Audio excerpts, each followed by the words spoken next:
Кесиптик бирлик бул кайсыл бир ишканада гана эмес, актуалдуу жана маанилүү көйгөйлөрдү чечүү үчүн бардык ишканалардын жана ар түрдүү тармактардын кызматкерлерин бириктирген уюм. Мындан 100 жыл мурда эле эмгекчилер жумуш берүүчүнүн алдында корголбогондугун түшүнүп, профсоюздарга бириге баштаган. Биринчиден, профсоюздар жардам берүү кассалары катары болсо, бара-бара толук кандуу уюмдарга айланып, иш таштоого жөндөмдүү болгон. Ал эми ушул тапта профсоюздар көптөгөн функцияларды аткарат. Иш берүүчү менен макулдашууларды, келишимдерди жана жааматтык келишимдерди түзүү. Мамлекеттик бийлик жана жергиликтүү өз алдынча башкаруу органдарында соттордо өз мүчөлөрүнүн кызыкчылыктарын коргоо, эмгек талаш тартыштарын чечүү, эмгек мыйзамдарынын сакталышын көзөмөлдөө, өз мүчөлөрүнө укуктук консультациялык жардам көрсөтүү. Мамлекет менен жумуш берүүчүнүн ортосундагы бардык деңгээлдеги 3 тараптуу мамилелерде жумушчулардын тарабы болуу. Как и 100 лет назад, эти вопросы... 100 жыл мурдагыдай эле бул суроолор азыр да актуалдуу ойдон калууда. Бул айлыктын аздыгы.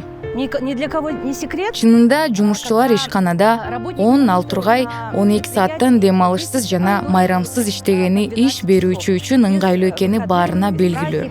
А это удобно работодателю. Иш берүүчү кайсы учур болбосун, жумушчулардын эмгек акысын кесип, ар кандай жөлөк пулдардан ажырата алат.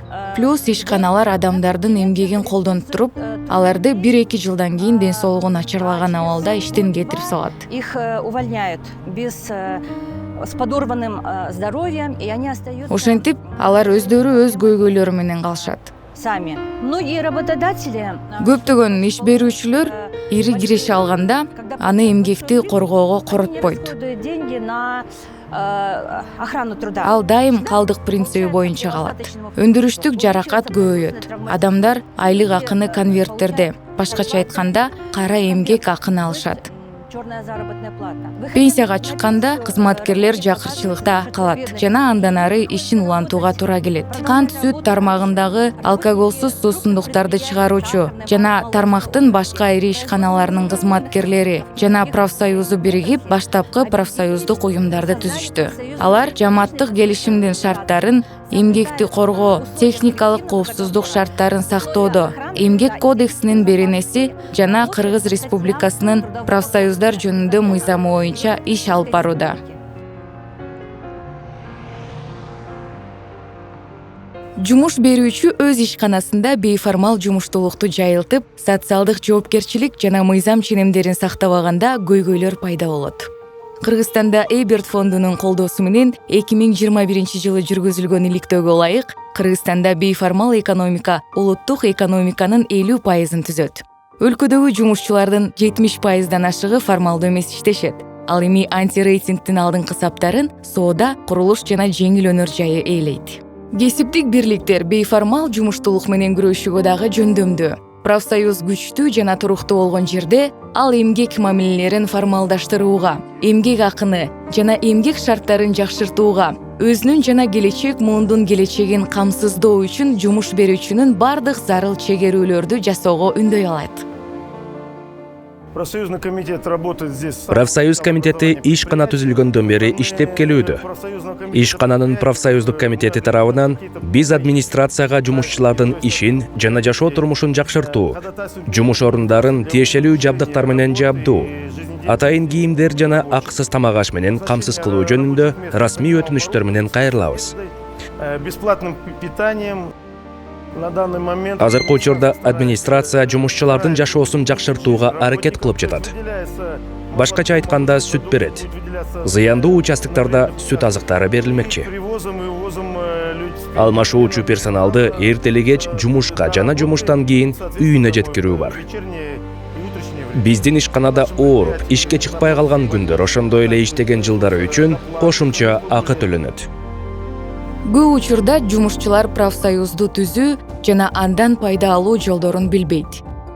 Ал боюнча толук маалымат алуу үчүн Бишкек шаары, Чүй проспекти 207, 7-офис дареги боюнча тамак аш жана кайра иштетүү өнөр жай кызматкерлеринин профсоюзуна кайрылсаңыз болот.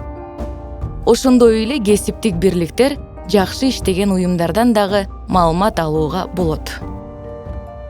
Профсоюз Профсоюз биздин ишканада совет доорунан бери эле иштеп келе жатат. биздин правком администрация менен биргеликте 3 жылга узартуу мүмкүнчүлүгү менен жамааттык келишимдерди түзүп келет. Заводдогу биздин кызматкерлер жамааттык келишимдердин долбоору менен алдын ала таанышып, өз сунуштарын киргизишет. Андан соң биз жумуш берүүчүлөр менен жамааттык келишимдердин долбоорун талкуулаганда, ал сунуштардын көпчүлүгү келишимге киргизилет. Биздин ишканада бир нече подряддык уюм иштейт. Алардын бири бул тазалоочу компания. Жана бул компаниянын кызматкерлери жумуш берүүчү менен болгон мамилесин турукташтырууга жардам берүү үчүн биздин правкомго кайрылышкан. Анткени аларда айрым маселелер бар эле. Биз алардын эмес, заводдун өкүлдөрү болгондуктан аларга профсоюздук баштапкы уюм түзсө гана жардам бере ала турганыбызды айттык. Алар макул болуп, тазалоочу компанияда профсоюздук баштапкы уюм түзүлдү. Ошентип, биз алар менен бирге биздин заводдун жетекчилигине кайрылганыбызда маселе чечилген. Профсоюздун максаттары баарынан мурда жумушчулардын эмгек укуктарын жана кызыкчылыктарын коргоо болгондуктан, көптөгөн иш берүүчүлөр алар пайдага караганда көбүрөөк тоскоолдук жаратат деп эсептейт. Чындыгында андай эмес. Социалдык жана өндүрүштүк көйгөйлөрдү тез жана натыйжалуу чечүүнү компаниядагы экономикалык өсүштү ойлогон иш берүүчү профсоюз түзүүгө кызыктар болот. Уюмда профсоюз түзүү жана анын катарына кызматкерлердин кирүүсү ыктыярдуу иш бойдон калууда. Учурда профсоюз мыйзам боюнча укугу бар, жумушчулардын кызыкчылыктарын жана укуктарын коргоого жөндөмдүү жалгыз коомдук уюм болуп саналат.